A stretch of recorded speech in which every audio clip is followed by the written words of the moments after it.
My dear Theo, finally I found time to send you a little sketch of my latest idea and the direction it's taking.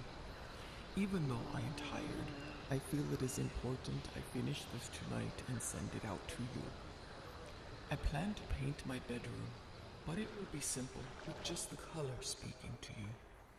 I want the viewer to feel rested, or at least imagine they are.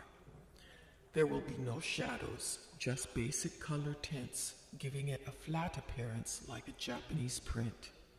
This will contrast with my other paintings and will be my revenge on sleep, the only thing I am forced to do. Speaking of sleep, I will make this short since I want to start early tomorrow. But I do want to know how you are feeling. Are you still having pain? I miss you. Please write soon. Your loving Vincent.